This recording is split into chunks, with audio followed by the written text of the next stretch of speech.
and welcome to the Rob Burgess Show. I am, of course, your host, Rob Burgess. On this, our 65th episode, our guest is Jared Yates Sexton.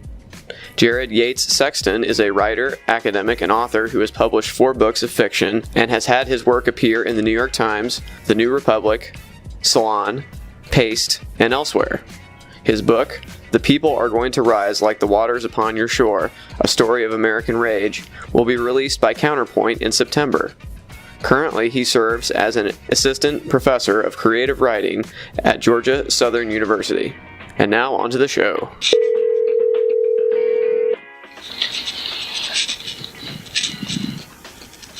Hello. Hey, Jared. Hey, how's it going, man? Hey, how are you? I'm well. Cool. So go ahead and introduce yourself and let people know whatever you want them to know about you to start with. Sure. My name is Jared Yates Sexton, and I've been a contributor to the New York Times, New Republic, and Salon, and Paste, and the Daily Beast, and I have a book forthcoming in September from Counterpoint called The People Are Going to Rise Like the Waters on Your Shore, A Story of American Rage. Cool.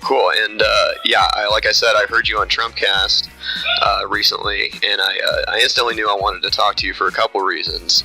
Not the first of which, you made so many good points, as I said, but you're also from Southern Indiana, as I am, and I'm from Mitchell, you're from Linton. For people that didn't grow up in the area we grew up in, how would you describe Southern Indiana for those people?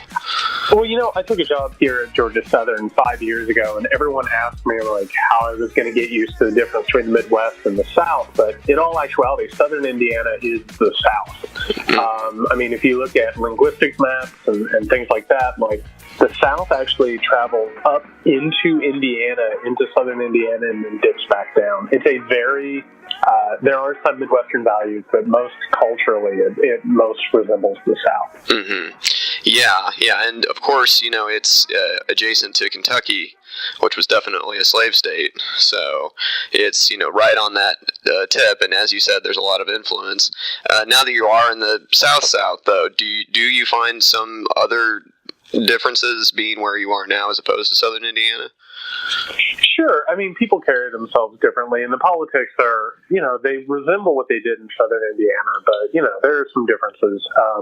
There's definitely much more of a, how do I put this, a much more sort of mannerly way that people carry themselves.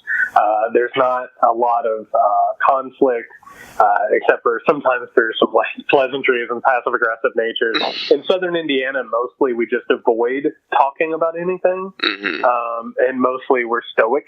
And down here, I think there's much more of a conversational manner. Interesting. Now, you generally write fiction, from what I understand, and but the last year or two, it seems like you've moved a little bit into nonfiction. Can you talk about that transition? Yeah. So I have an MFA in fiction from Southern Illinois University. I've actually published 3 collections of fiction in my time. But what happened 2 years ago was I've always had an interest in politics, but about 2 years ago I decided to take an active role in terms of chronicling what was going to happen. I actually expected the 2016 election to be between Hillary Clinton and Jeb Bush. Me too. And just thinking about it, I was sort of bored by it, and I told myself that I was going to throw myself into it and sort of understand it in a way that I hadn't before. I was going to sort of make up for that lack of enthusiasm by, putting myself into the equation. And about 1 year ago, actually this week, and I've been chronicling the election since summer of 2015, about 1 year ago this week in June of 2016, I kind of gained some notoriety for my reporting from a Trump rally. And since then, I have been sort of drugged kicking and screaming into the world of politics and punditry. And it hasn't really slowed down in the past year. So I still write fiction, and I've actually completed a couple of novels. And I'm sort of shopping those around, but I've definitely been focusing more on politics since the rise of Trump. Mm-hmm. Yeah, it's funny. I'm sure if you wrote a plot that was the like if you wrote the 2016 election as a plot to a book, they would just be like, this is too, no, I'm sorry, we can't publish this. You know what I mean? It's unrealistic. You know what's actually funny about that is I wrote a dystopian novel where the main villain was a television star turned president, and I actually got some notes on it once from an agent that was like, "This is a little far fetched." I've felt a little vindicated, but at the same time terrified. I think when it came to pass. Yeah. Now, as far as the actual craft of writing fiction and writing nonfiction, what is the overlap and what is the new experiences for you as a writer?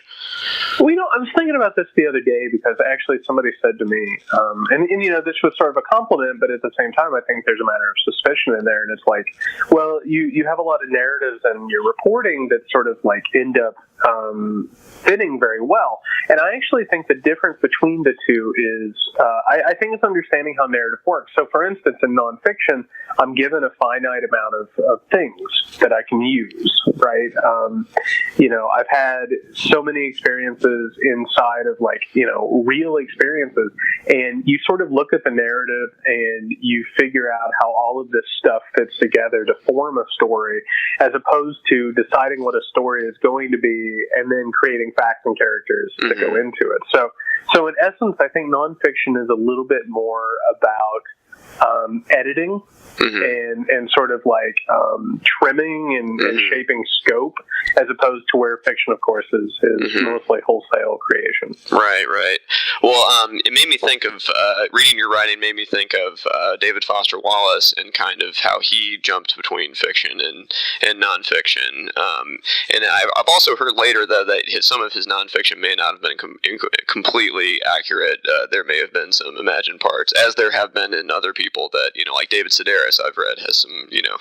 We don't know if we can call some of those stories nonfiction anymore. But well, I think David Foster Wallace sort of existed in his own universe. It's true. You know what I mean? Yeah.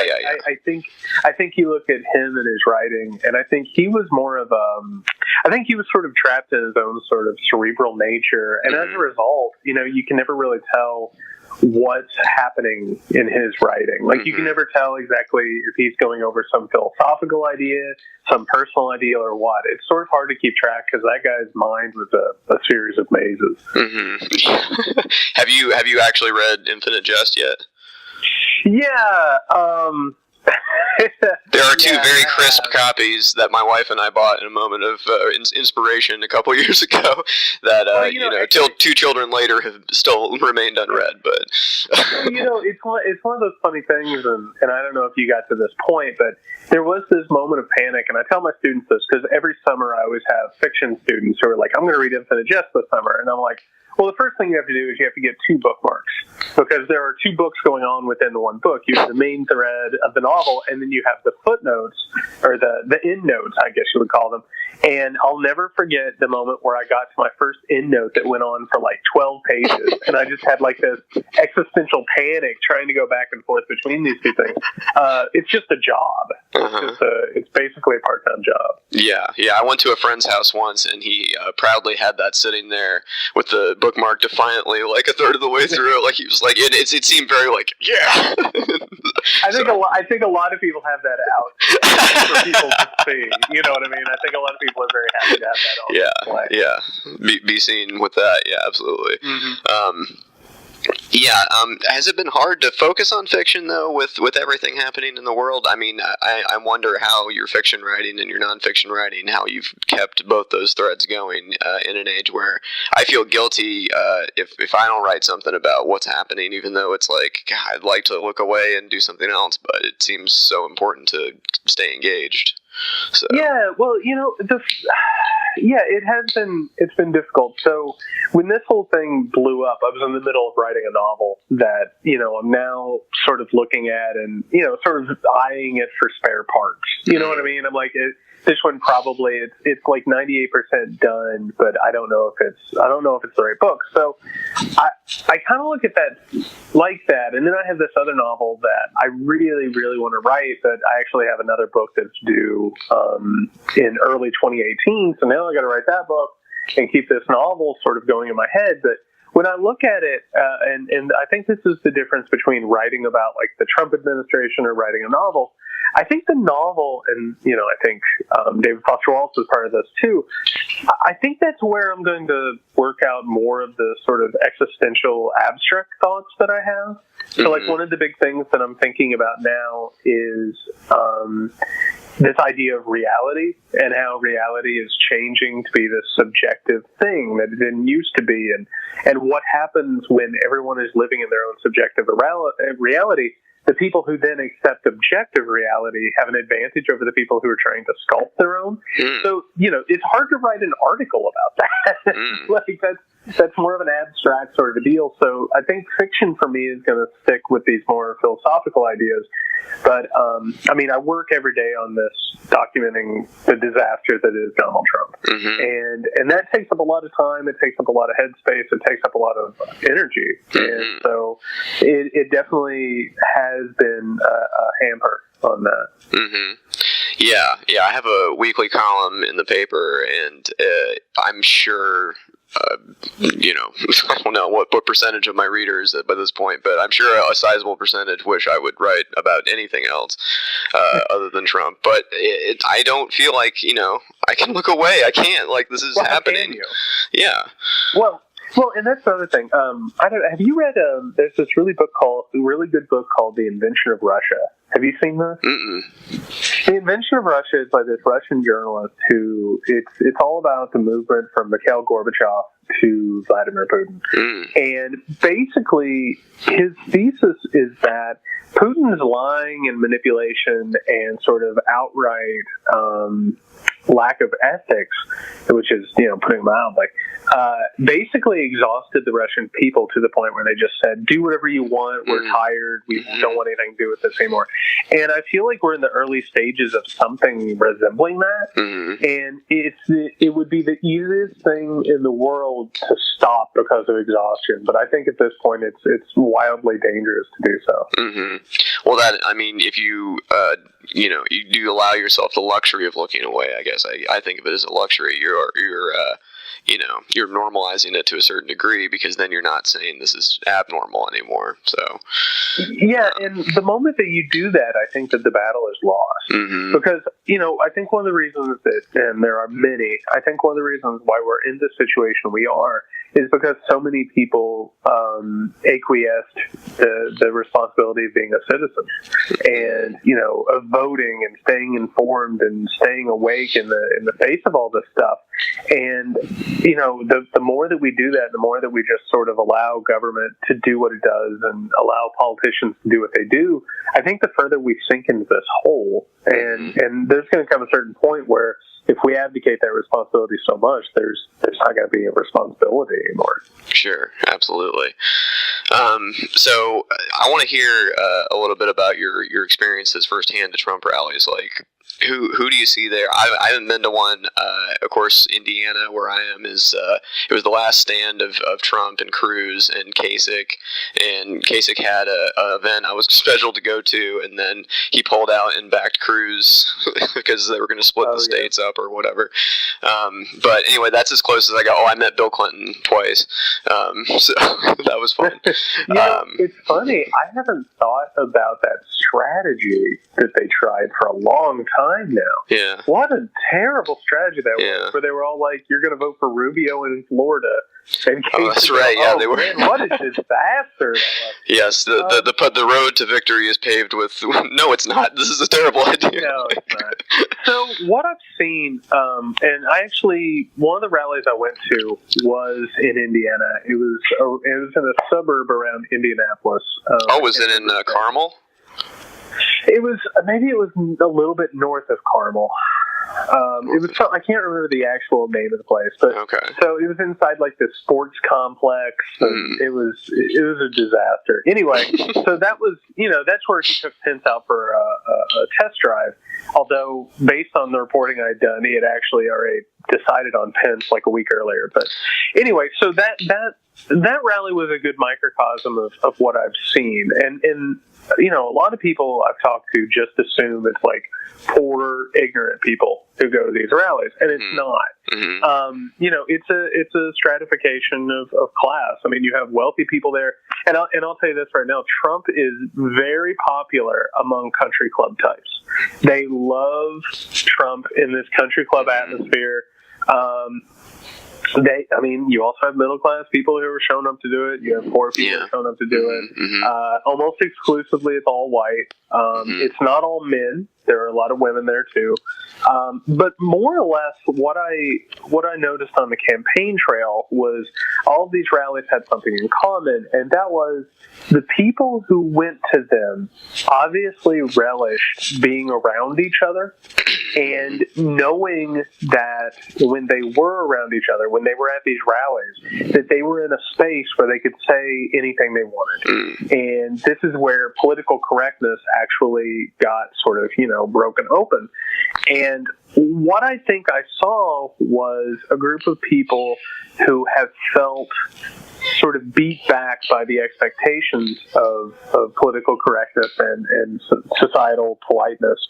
And I think that they obviously wanted to be around other like-minded people. And so as a result, when they got around each other and they felt that sort of freedom, the things that they said and did were really, really terrible. I mean, just, open racism, open misogyny, open xenophobia, everything you can imagine, every slur you can imagine, was said in this space because I think these people felt comfortable around each other and were finally able to sort of break out of whatever societal shell they'd been in. That's interesting. I saw in an article you described that as a safe space, with a little wink to their, terminology there for, and I do think that's something interesting about Trump himself. He's just such, for being this manly man, supposedly, he seems pretty thin-skinned and pretty weak as far as his, response. Every little bump in the road is a huge earthquake to him. And this is another case of them kind of maybe projecting their own things on other people to say, oh, you need a safe space, and, Oh, well, that's the thing. So the thing I'm actually working on right now is a sort of weird intersection between what we're talking about and also the idea of toxic masculinity. So I'm studying a lot about, this idea of what it is to be masculine and what it means and the sort of side effects of it. And the funniest thing about it is I think it's interesting you described it as, he sort of carries himself like he's a man's man, but in essence, being a quote unquote man's man or being masculine or whatever is actually just a thinly veiled veneer, right? You're obviously acting in this manner because you're insecure. And as a result, all these people who point out quote unquote safe spaces and snowflakes, they're projecting. They can't handle dissonant opinions. They can't handle people who disagree with them, and they have to shut them down. And in essence, what they're doing is the exact same thing that they're tut-tutting in people and waving their finger at them because they are weak and vulnerable. And I think you're exactly right. That's how Trump is, and that's how his supporters are. Yeah. And then, and this is something else I was going to ask you about later, but, they're always like, oh, free speech on campus. Why won't you let the speaker speak? I went to an Ann Coulter reading at IU once at the IU auditorium. I actually saw a nice old teacher that I was working at elementary school at the time, and she was the nicest lady in the world. And she was just at, it was a night at the theater, to go see. I went with my friend Corey, and we were just going to witness the horror. And this was we saw her there, and I was like, oh no, don't let me see her. And she was she was just, nice night out. And this is exactly who you describe at these Trump rallies too. And I think that's an important point to make, because they're always like, oh, we need to understand this very specific person who was for Trump. And it's no, there were other people that weren't living in a trailer park who were voting for this guy because they felt something else. They felt some identities. They felt, I just feel like there's such resentment for white people who support Trump, I think, because they don't get to nobody cares about their problems, really, they don't feel. And I think that he definitely knows how to capitalize on that feeling they have. Well, somebody said something. I can't remember who it was. Maybe it was, I just read Maureen Dowd's book last week, so maybe it was her. I think one of the powers that Trump has, and one of the reasons he's had such staying power, is because even when he is lying, and even when he is baiting people into these terrible opinions, there's always a nugget of truth in what he is saying. Mm-hmm. There's just a tiny little grain of truth that everything can build around. So, for instance, we're both from Indiana. I don't know your socioeconomic background, but I can say that I grew up dirt poor. I grew up with a factory family. Anybody who didn't work in a factory worked in a coal mine or else was out on disability. I mean, this is a group of people who, everyone uses that phrase, left behind by the economy, but these are people who were, left miles behind by the economy. And he is not wrong when he says that those people were mistreated. He's not wrong when he says that the media, which is made up mostly of what he calls coastal elites or whatever, he's not wrong when he says that they have ignored middle America. They have. And as a result, we have a group of people who are angry, who have wanted to be heard, and now they have the loudest voice in the room. And so as a result, they will go along with a lot of the most ugly, awful things about him, which in essence they believe because of socioeconomic reasons, and they will let him play on their racism and their sexism and their xenophobia. And I think that's where that sort of allegiance to him comes from. I don't think it's political.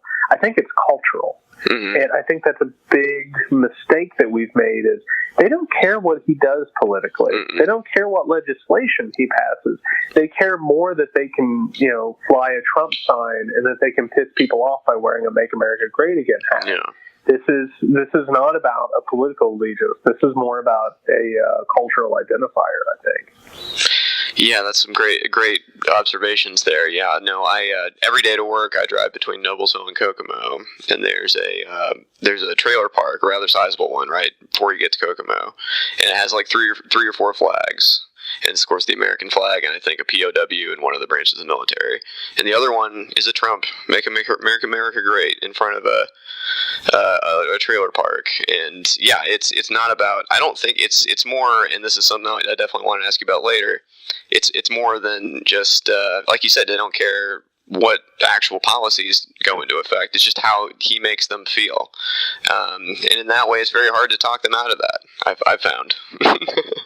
Yeah, I've gotten to the point, and it's the funniest thing. Before I started covering this campaign, I was sort of in this very pessimistic place in my life, and sometimes in your life it's easier for like nihilism to sort of creep in and take over.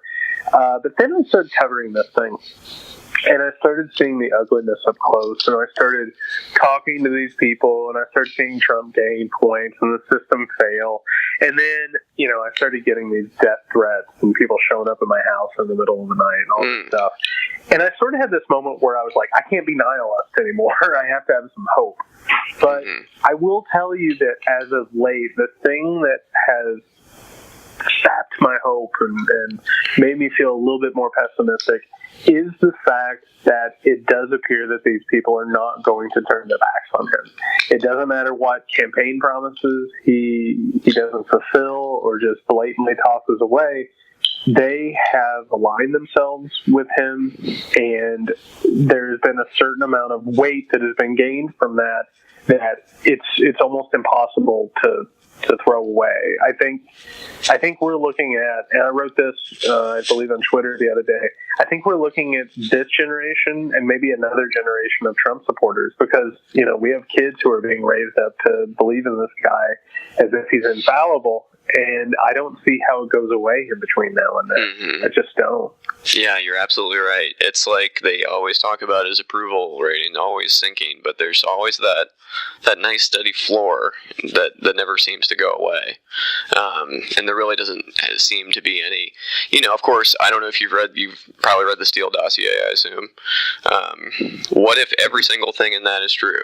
What if we find out for a fact, we've seen it, we know, everything's been verified, it's open. I used to believe, I guess this was a belief and a hope and a wish, that if that something that catastrophic were to happen, that it would be over. They'd pull the plug on this, but maybe I should have known better after the Access Hollywood thing.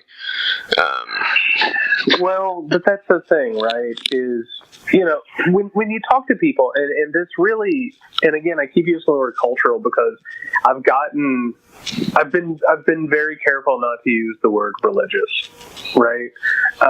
There is a certain amount of faith in this and a self-inoculation with the Trump voter. I mean, at this point, the smartest thing he ever did, and I just wrote about this today, the smartest thing he ever did is he cut off his supporters from any outlet that could possibly say he was wrong. He did away with CNN, MSNBC, the New York Times, Washington Post, and eventually Fox News, which left him as the only arbiter of truth, which is just an ingenious move on his part, but it's frightening. Even if that dossier comes out as completely true, one of two things is going to happen. And by the way, there probably will be pockets of people who would leave. I assume there are pockets of people who have already regret voting for him in the first place. I think one of two things will happen. Either one, a group of people will say, well, I'm glad he did it. It shows he's smart. Yep. Right? He made a deal, and I mean, that's what we need. Because I don't know how many people you've talked to like this, but there are people who still stand by Nixon today, and they're like, well, he just got caught doing what everybody else did. Mm-hmm. So there's a group of people who will inoculate themselves that way.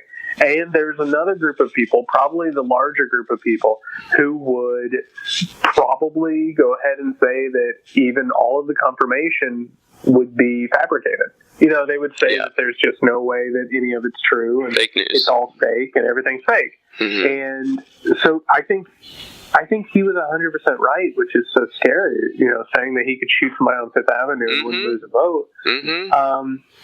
There is truth to that, and it's because he's inoculated and isolated his supporters. Mm-hmm. Definitely.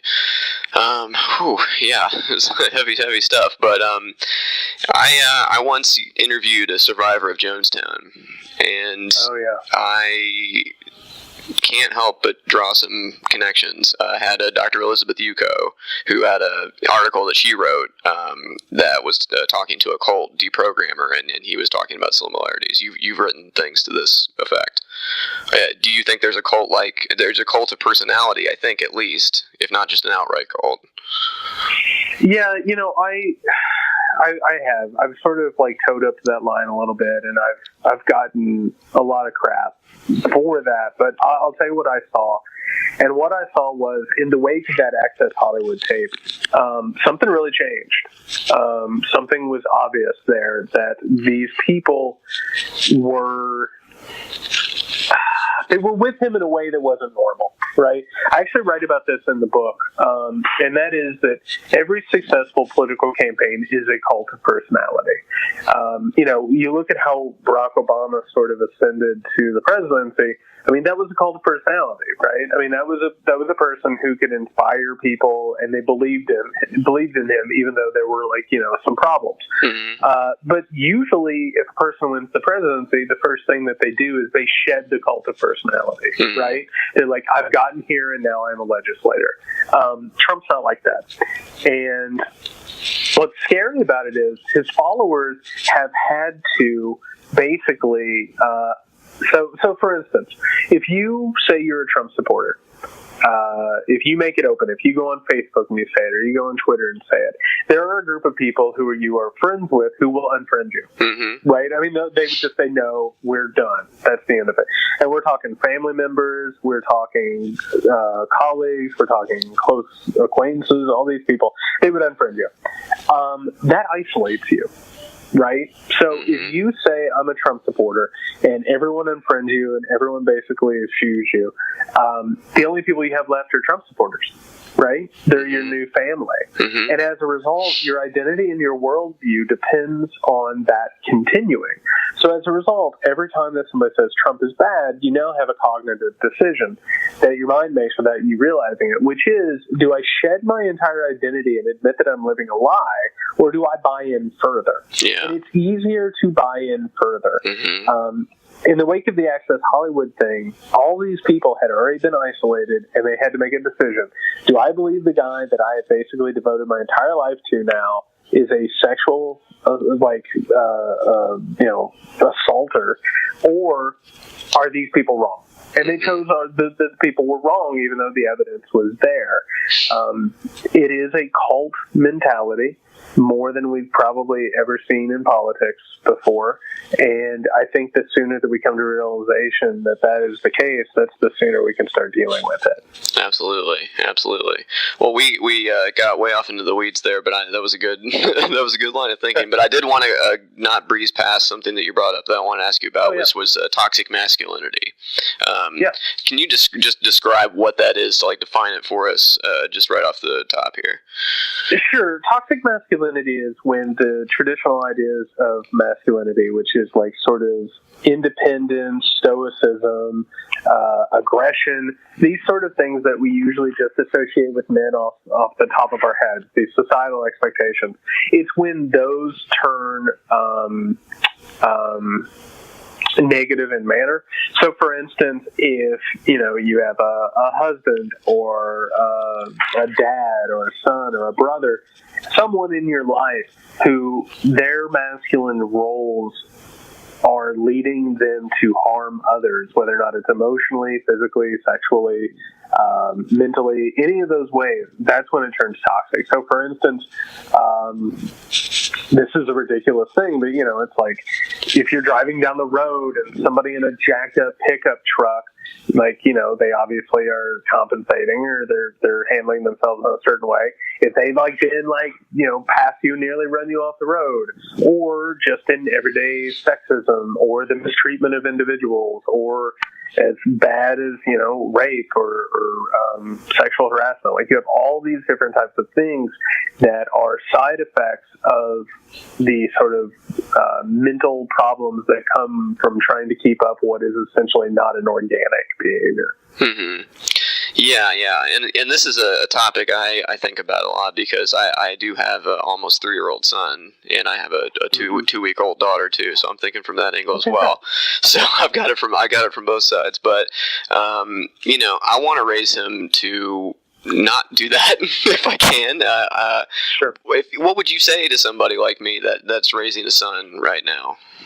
Well, I'll be honest, just the very fact that you're asking that bodes well. I mean, one of the things that happened to me is I was raised up in a culture where it wasn't even considered how to raise a son, right? You raise a son up to be tough. You raise a son up to not have emotions. You raise a son up not to really talk about things. Boys don't cry, things like that. You basically let this person know that if they want to like trucks and playing basketball and stuff, that's totally fine. But that's not an identity, right? An identity as a person is to take care of people and to take care of yourself. And toxic masculinity is basically allergic to taking care of anybody. Mm-hmm. It basically says that a man's entire goal in life is to work and basically work himself to death while not being close to anybody, because that means you're less of a man.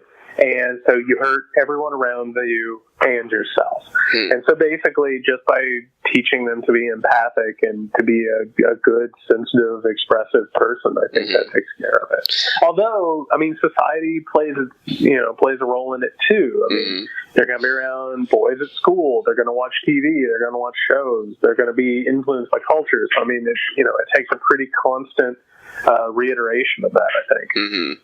Yeah, absolutely. It's because I want him to be able to express the fact that he is a man in a healthy way. I don't think that he should be totally stifled. I've seen it go too far. I've seen people that had the right idea about it, maybe, I don't know, stifle in some way the natural masculinity, the non-toxic, the organic masculinity. No, it's an easy thing. I mean, it's a really, really easy thing to happen, because it's sort of in culture, and there's a difference between nature and culture. In culture, it's the default thing, right? You just experience life and you end up a certain way. But like, naturally, this kind of stuff, it isn't the way it works, you know? It's like, boys don't come out of the womb, like, liking the color blue or wanting to, you know, go work manually or whatever. But basically, if you just teach them it's okay, because in all essence, the actual, the things that socialize masculinity are actually abusive behaviors. We're talking about physical and emotional abuse from father figures, and we're talking about bullying, which is just physical and emotional abuse from peers. And so, if you actually counteract those things, I think your kid's going to be okay. But if those things are ever present, then you're going to have what we would call toxic masculinity. Right. Now, how specifically does I mean, I have my own theories about this, and I know you do too. But like, how do you fit that in with Trump? It kind of maybe relates back to how people felt empowered to express that around, and you know, he just reminds me of like old school, like, you know, Dean Martin, like that's his, like, you know, chitter chatter on stage and stuff. It reminds me of like a second rate, you know, Rat Pack thing. Sometimes so interesting. I've heard that a couple of times in the past week. I've heard people start referring to this Rat Pack thing, which is so interesting. I hadn't thought about it in that way, but I know where I heard it. It was on WTF, and it was when he interviewed Jeffrey Ross. Oh, okay. So he knows a lot about old-timey comedy, so I think he made that connection. And he also knows Trump, so yeah. It might have been Maureen Dowd again, because I sort of had that on in the background while I was traveling. So I think this toxic masculinity thing is completely tied into the Trump situation. Trump carries himself the way that I think toxic masculine men want to carry themselves, right? Like, they don't care about women. They treat women badly. Nothing hurts them. They never have to apologize. They can say what they want and not worry about it. And meanwhile, by the way, Trump is, like you said, completely thin-skinned, totally emotional and reactive. He's everything in actuality that he claims not to be, right? But these are a lot of people, and, you know, I'll talk to family and I'll talk to friends back home, things like that. A lot of people feel like they can't be men anymore, right? Because, you know, we've seen the rise, especially in like social media and in culture, we've seen the rise of progressivism and social justice. And feminism, you know, feminism has definitely become a much more accepted, regular part of society. And so a lot of men, especially in these places where, you know, they've been quote unquote left behind, we're talking middle America, in a lot of places like that, it's the only thing they have left. They don't have the jobs that necessitated it, because in all actuality, labor used to necessitate masculinity. The reason why you didn't complain, the reason why you didn't talk about your feelings is because you worked 12 hours a day in a factory, right? And it killed you, and having emotions didn't help you in a factory. So these things sort of work together. Now they don't have those jobs. All they have is the cultural identity of the quote-unquote man, right? And so now you have a group of people who feel frustrated, they feel lost, they feel like they don't have an answer outside of it, nor do they think that there is such a thing as an answer, because they don't know that this isn't normal. And they have a guy who's behaving the way they would want to, and basically says that political correct culture isn't right, and so that's who they're going with. And Trump is absolutely an icon for them. Yeah, absolutely. He's the thing that he lives out the way that they would like to be, you know, in their worst selves, I guess. Gosh, we've talked about so much. This is great. You have, as you mentioned, received a lot of pushback from the basket of deplorables, shall we say? Have you honestly feared for your safety? You talked about people showing up at your house. Like, what extent has it gotten for you as somebody that has spoken up about these things?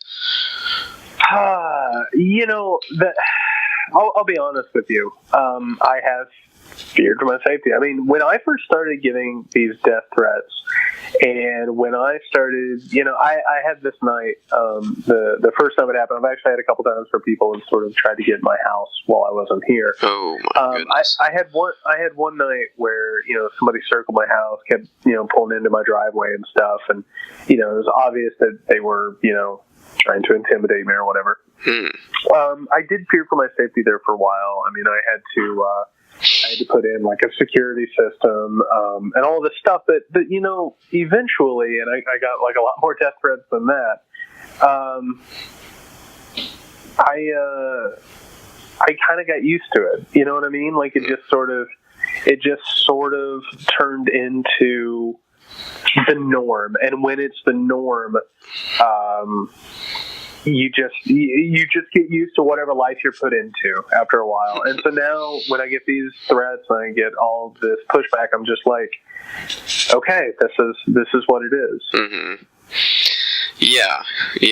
Well, I'm sorry that happened. That's horrible. Nobody should think that's okay to do somebody. And, I was very interested / horrified to find that when I read your article about getting harassed online, you linked back to some of the Twitter accounts that, made these horrible, some of the horrible remarks to you, and they're still active. It seems like they're still going, a lot of them, and I think Twitter especially has been appallingly bad at dealing with its like bots and trolls and anonymous people like jumping back on after they've been banned. And what's your take on their responsibility and how they've carried themselves as a company? Well, the weird thing here is that I have had a great deal of professional success because of Twitter. I don't think that I would have received the attention I did and or my life would have taken this turn if it wasn't for Twitter. So there's a double-edged thing going there, because I think a large deal of Twitter is actually harassing language and harassing behavior. And I think that there are so many people who engage in that, and there is so much ill intention on that website, that in order for them to completely take care of it, it would wipe out a large part of their clientele. Yeah. I used to hope that maybe they would ban Trump from Twitter, but I don't think that'll ever happen. Never. He's the best thing that ever happened to them. Yeah, likewise, I'm sure. Yeah. So, well, that's terrible. What about Facebook? How do you think they're doing? Well, Facebook's a different story altogether. Facebook actually has this added level where it's like no one's on there anonymously. You know what I mean? So you have like a name and a face usually attached to it, so it's not there. I get enough threats on Facebook, but they're different. These people sort of have to stand by what they're saying. The problem with Facebook is, if I said the problem, I'd be underselling the issue. There are many, many, many problems with Facebook, and I don't think within our generation we're going to understand how much damage it's done to society. We actually now have a situation where, and I found this in my reporting, and it scared the hell out of me. So you have this idea of fake news that got spread, right, by pro-Trump forces and pro-Trump bots and trolls. What had actually happened was, I don't know if you remember this, but last year, maybe a year and a half, Facebook got found out because their algorithm was hurting right-wing news stories and right-wing sources. And so they recalibrated their algorithm in the wake of that, and it actually amplified right-wing sources, which is actually what pushed the fake news epidemic and quite possibly could have changed the results of the election. Wow. Yeah, I think they, and I will include Twitter on this, and I only have 600 followers, so I'll say what I want about Twitter. Twitter, it is different. You're right. Facebook and Twitter is different, but yeah, the fake news problem on Facebook has been just abominable, and I feel like they've tamped it down. I don't see as much of that stuff, although, like you said before, maybe I just unfriended or got unfriended by all the people who were posting those, so maybe, who knows? They may just be going strong as ever, and I just don't see them anymore. But with Facebook, they really, yeah, you're right. They've allowed this to fester in the comment sections, especially. I feel are especially bad. I just had to give up on reading the Facebook comments at a certain point. But just slightly related issue that I wanted to talk about that kind of relates to fake news is: have you heard about this software that can simulate people's voices and conversations and stuff almost No, I haven't. Okay. So they're working on this technology. It still sounds robotic. It's still clunky. It's still not where it's need to be. But you can see where they're going with this. It seems like they're pretty close to what they want to do, where they can take. They have enough tape of people talking. They can make a manufactured conversation out of that will sound indistinguishable from reality. And the article I read this about was in reference to the James Comey quote unquote tapes. What if there was a tape release, but it was fake and it was made up to sound like this? So I think technology, where I don't know how we get ahead of the fake news problem. That's one thing I wanted to ask you about. But what if they can fabricate evidence for real and maybe be make a tape where James Comey doesn't do what he said he did? So, man, that is okay. So that is one of the larger problems, and you want to talk about the sort of esoteric nature of this thing. So what we're actually looking at is we're looking at a sort of shredding of the idea of reality. Right? Whether or not we can actually live in a place where we can trust what it is we see and hear and feel. If we get to that point where these things can be readily made and done, I don't know what you do. I really don't. Because in all honesty, one thing I'm afraid of, and I think about this a lot. So, we have email, we have Facebook, we have Twitter, we have a lot of private messaging things, right? Mm-hmm. So what happens, when and if somebody starts releasing fake emails like they tried to do with Macron? We have a bunch of stuff that we couldn't verify what it was, but once it's out there, it changes the conversation, right? Mm-hmm. We don't know that we can validate the legitimacy of emails anymore and messages. What happens when actual stuff starts going out there and it's such a volume of things that we can't tell what's real and what's not? And so as a result, because we don't have an objective reality, I don't know how we can have an objective society. Mm-hmm. And so what I think we're actually looking at long term, and this is one of those things that I'm trying to wrap my head around, and, it's like trying to think about the beginning of the world or the end of the world. Mm-hmm. You kind of go colorblind after a while. We're not growing closer, and the arc of society is not to grow closer. The arc of society is to grow farther apart, and into our own individual spaces. And now that we're sort of living in a world where you can choose your individual space and your individual reality, I don't know how a country functions like that. Yeah, I don't know how a proper society works when there's not objectiveness. Mm-hmm. Yeah, absolutely. And that's another thing that I've tried to keep my eye on the ball of, when they do this, alternative facts thing, is I always make sure to be like, oh, nope, not, noting that, slaves are not immigrants. Sorry, Frederick Douglass is not out there doing great things and being recognized more and more, you notice. It seems petty to people on the outside maybe, but I think it's important to keep your eye on that kind of stuff, because they pervert the language, as my friend Jonathan said. They twist reality, like you're saying, a little bit.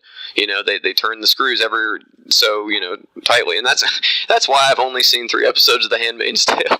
Probably will keep it there for quite a while until what's happening in reality isn't happening anymore.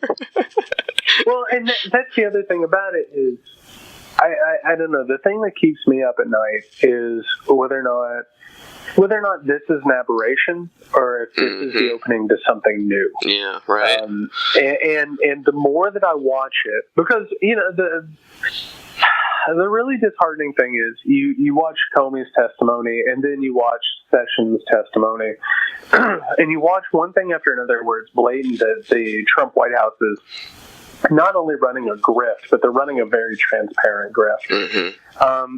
In the past, and this is something I'm definitely trying to work my head around, because, again, this will make you go cross-eyed. Society is an agreed-upon reality, mm-hmm. right? We say these are rules. It's like playing baseball or playing basketball. This is out of bounds and this is in bounds. If you step out of bounds, there's a consequence. You lose possession, right? Mm-hmm.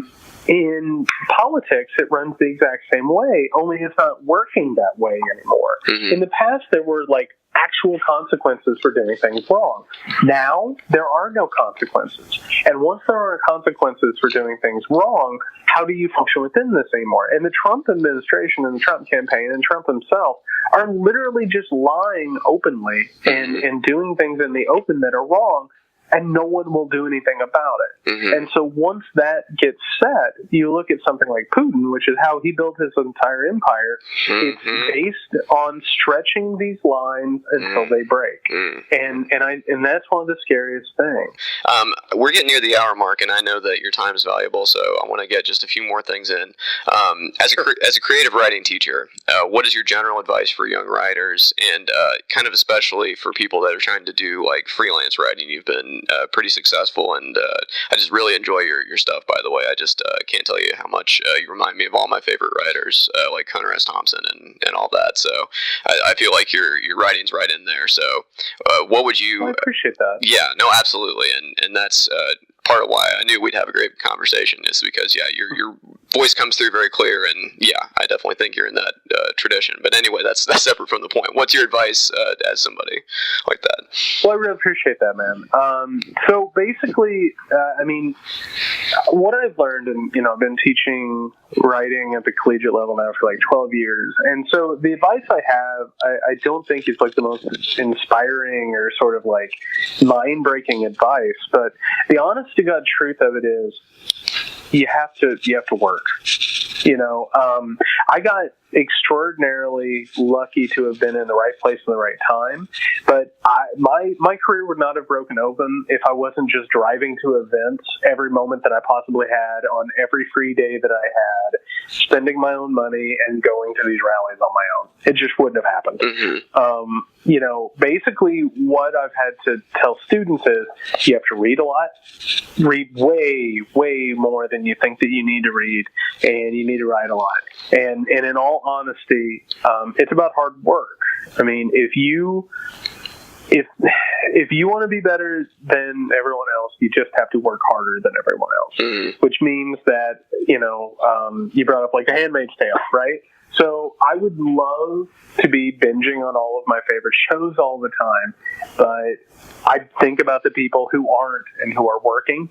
And so like, instead of watching like 3 shows, I'll watch 1. You know what I mean? Like you, and people tell me all the time, they're like, well, I just don't have time to do it. And it's like, well, you make time. And one thing I have my students do, and they groan when I make them do it, but it's true, is I make them live a day and basically carry in a little book that, they write down what they're doing and when they're doing it. And the thing that they notice is that they have a lot more time than they think they do. And a lot of little things are draining their time. And so if you start looking at it like that, you can start eliminating little things here and there, and you can start freeing up that time to do the necessary work. But that's the biggest piece of advice, and it's the only thing I've learned that's really, really true.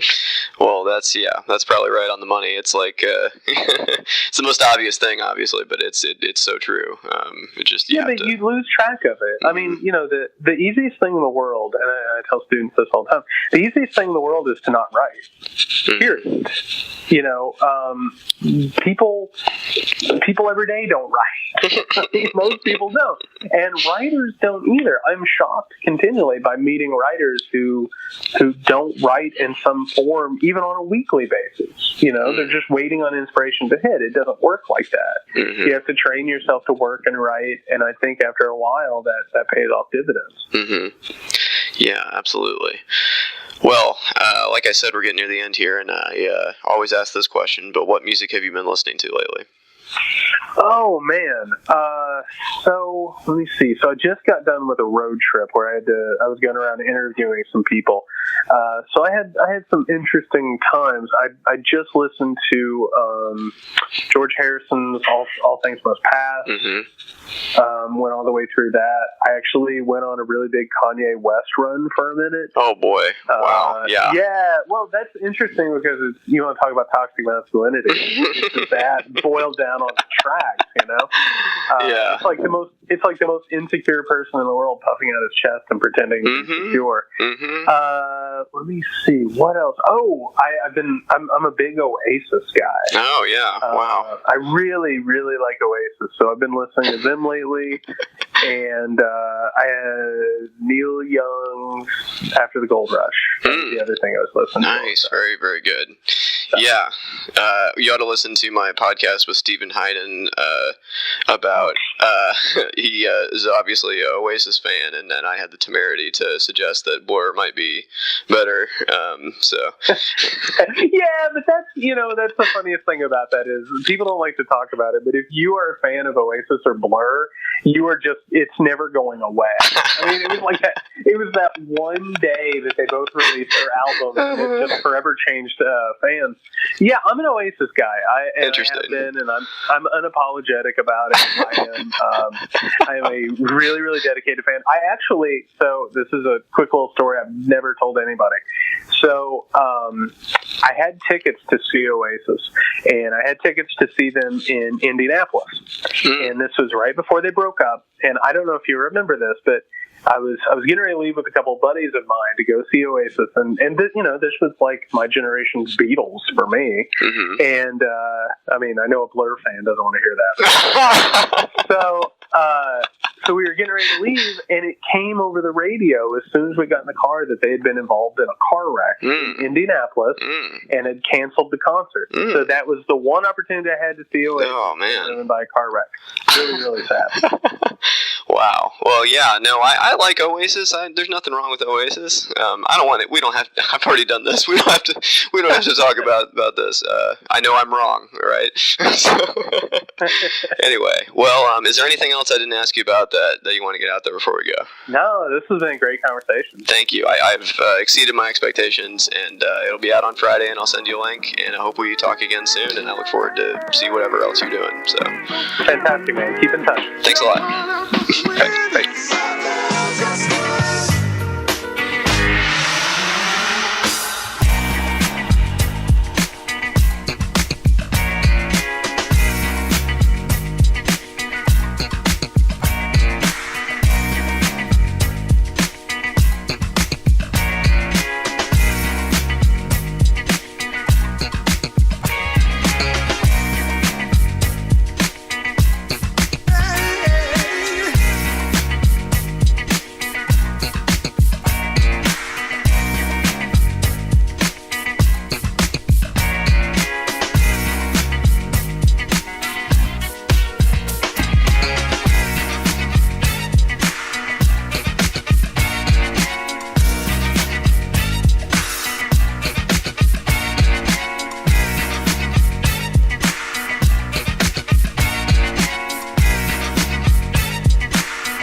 If you enjoy this podcast, there are several ways to support it. I have a Patreon account, which can be found at www.patreon.com/Rob Burgess Show Patreon. I hope you'll consider supporting in any amount. Also, please make sure to comment, follow, like, subscribe, share, rate, and review the podcast everywhere it's available, which includes iTunes, YouTube, SoundCloud, Stitcher, Google Play Music, Facebook, Twitter, Internet Archive, TuneIn, and RSS. It really helps. The official website for the podcast is www.therobburgesshow.com. You can find out more about me by visiting my website, www.thisburgess.com. Until next time.